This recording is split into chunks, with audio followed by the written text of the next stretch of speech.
Rental affordability across Australia has plunged to all-time lows, with 1.3 million Australian households now in need of assistance to keep a roof over their heads.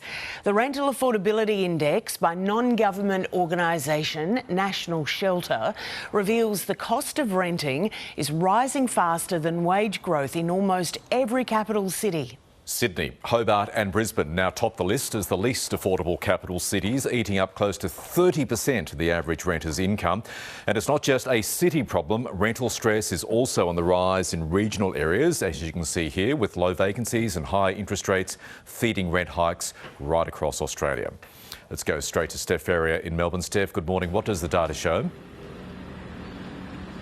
Good morning, Michael. Well, renters already know this all too well, but these figures really lay bare the rapidly deteriorating situation, with rental affordability worsening in all capital cities except for Canberra and Hobart. Even so, in the southern city, that still remains one of the least affordable areas to rent, with a whopping 29% of your average household income having to go to just putting a roof over your head.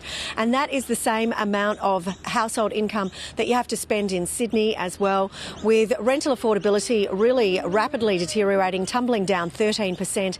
In Hobart and Melbourne, it's also down 10%. Sorry, Melbourne and Perth, I should say. And only Melbourne and the ACT have what is considered is reasonable or acceptable levels of rent. But if we take a look at some of these really quite stark statistics, 1.3 million households now need additional housing assistance. 42% of all low-income renter households are in renter stress.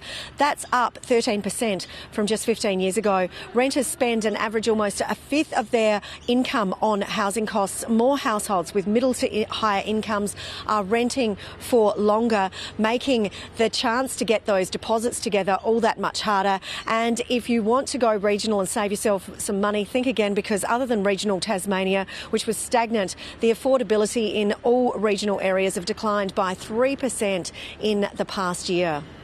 So what are the ideas, some of the ideas being tossed up this morning, Steph, on how to tackle all of this?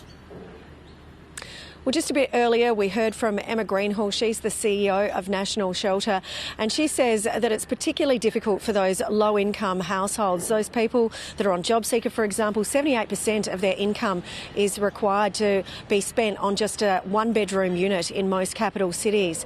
And she says that while there are these future housing funds that have been passed through Parliament, also other social housing projects and funding that has gone online this year, it's still going to be a bit of a lag, because it is going to take time for construction to happen to help some of those renters. So those helps and rental subsidies are so important for people that need help and assistance right now. What we need to be doing is providing support to people who are who need to be able to stay in their homes. So rental subsidies are a way to do that, because once people, lose housing, and end up in the system, it can be very difficult for those households, to exit homelessness, and to re-establish themselves, particularly while the market is the way that it is. So The challenge persists. Steph Ferrier, thank you.